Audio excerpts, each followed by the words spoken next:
I don't have a lot of money like you have, but I give as much as I can afford to Ukraine through my own money and through my disciples also. And we even support opening a vegan restaurant in Ukraine also so that we can help from there other people, other soldiers and who are victim people. We continue doing that in our very humble, small way. And because of all these humane supports, and of course more other spies were after me, still are.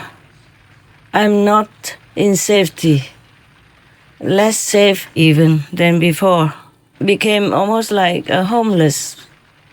Even at the place I used to live, trees were chopped down without warning and for no reason. I mean, in front of my people who are living there, even started burning the forest where I lived. So I'm not for Putin at all, in case any of the European leaders think that way. No. 100% no, more than 1,000% no. I don't support war, no matter who made it. And whoever makes war, he, she is my enemy. The enemy of the people. Yes. Because I have the heart to kill innocent. And affect the whole world with it. With food problems, with transportation problems, and with peace problems.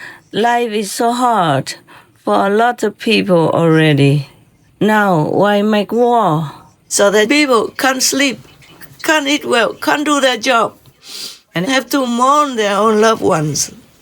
And all these beautiful, handsome young Russians, for example, young, beautiful men and women of Ukraine have to die for what?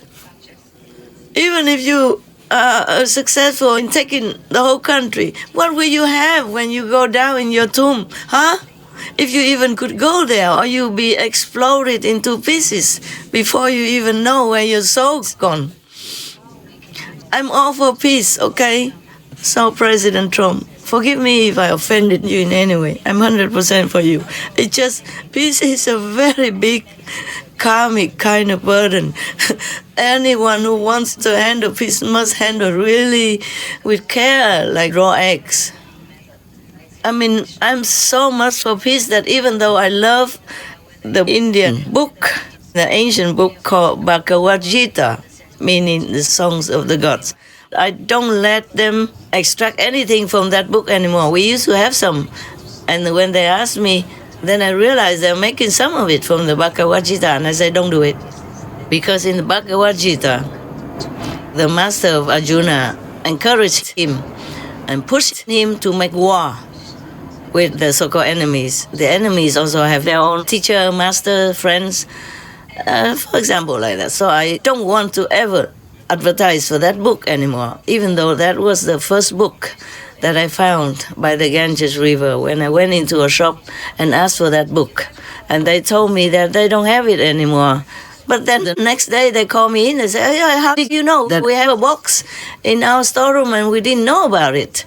So you can buy it now. They were surprised. They thought I have psychic power. How couldn't I see things? Because I was kind of insisting with them. I said, I saw it. I never saw this book before, but it's like this color outside, and it's written like this, like that, and it's this size. It was a small book, a small formed book. And they were surprised. How did I know all that, even though I hadn't seen this book before? I said, I just saw it, and I thought you have it. That's why I came in and wanted to buy it. They said, no, at that time we didn't have it. We looked, it's all over. Nothing was there until, we saw it in our storeroom. So here you can have it.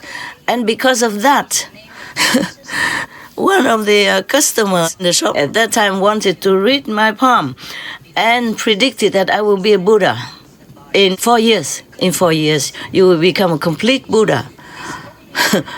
At that time, you are getting there. they told me. They wanted to raid my palm, but I refused. I said, I don't have money to pay for it, sir, and I don't believe much in it.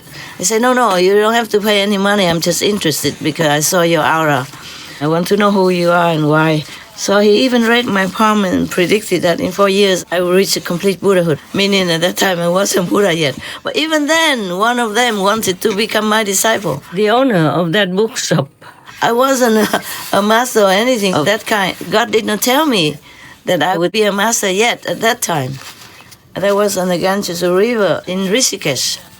I went there because many ancient masters went there in history.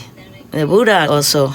And one of the great masters of the big famous system called Bias in Bias also went there to meditate. And great masters like Saint Kapoor Singh Ji, yes, he also went there to meditate for a while. So I went there to meditate because I wanted to take in some of the whatever energy that was still there from the great ancient masters. Also, I wanted to pay respect to them by going to the Ganges River every day to meditate. In the middle of the Ganges, I almost drowned when a big flood came. Luckily, God protected me, so I came out alive. No, that was too long story, huh? Yeah, I'm just telling you that. Oh, this is a little proof that at least I really want peace. I'm with you. And I know why you have been, at the end, not too friendly with President Zelensky, because you were so burning inside. You want peace yesterday already. But everybody has different opinions in their own problem and their own situation to deal with. So please understand President Zelensky and forgive him even if you think he's completely wrong. But he also has his own problem, his own opinion. You know that. And we just have to make peace. Even if anyone is so hungry for peace, so desperate for peace, so painful inside for the victims of the war and really want to push for peace in any way possible, still we cannot sacrifice friendship and the harmony of the international community, meaning other countries around America, because that will cause another war then. And that will defeat your purpose. President, please, I know you have many good advisors and I am just nowhere. Yes, but please, I have the right to also express my opinion. And I have the right also to, I have the right of wanting to help you, to have America help the world. Also, physically, President Zelensky, he's exhausted from 3 years of war as the head of the state in a war.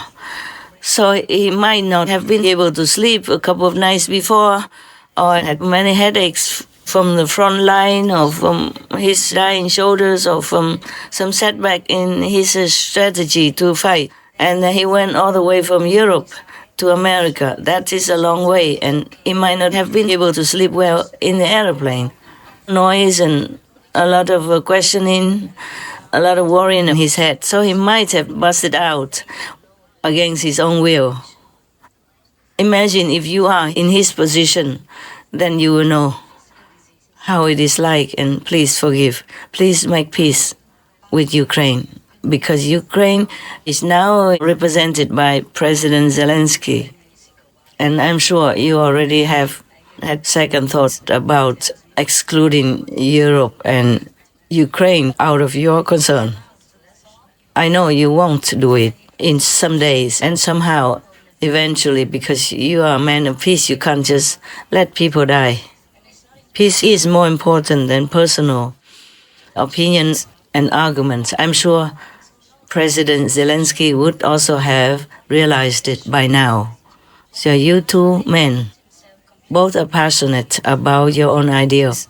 Even though Ukraine is a small country compared to America and not as rich, as powerful, but it is a country with millions of people living in it. And normally they're peaceful folk, they just do farming.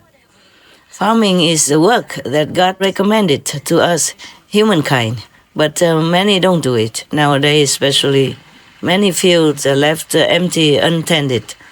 because of different reasons, because of climate change, because high tech, and because of better jobs in the city, for example, like that. But Ukraine will still continue to do their farming diligently, faithfully. And they're exporting farming products. I think they're the fourth or the fifth in the world. Imagine, such a small country. So many countries really rely on Ukrainian farmers and the way they're doing their daily lives for farming products to survive. So please, for all of these people, President Trump, just concentrate on your goal, okay? And be patient. Explain it to President Zelensky what you wanted him to understand. You know that many people sometimes do things or they tell you what they think, but you don't understand them also because you think it's not logical or it might be a trick. President Zelensky, even though he respects you, respects Americans, he might find it difficult to believe, to trust anyone anymore after Russia betrayed him. You see what I'm saying, sir? I think maybe you have known all this, but because you're too busy to give more consideration, deep thinking into all these things that I'm saying, I'm just here to remind you. And in case you think my opinion is not to your taste, please forgive me then, but please consider it for peace's sake, for the sake of all humans that depend on the peace in Ukraine to live on, to take care of their family, their children. Please consider my talk. Just consider my talk. It's just as a woman who is also passionate about peace and supporting your passion for peace.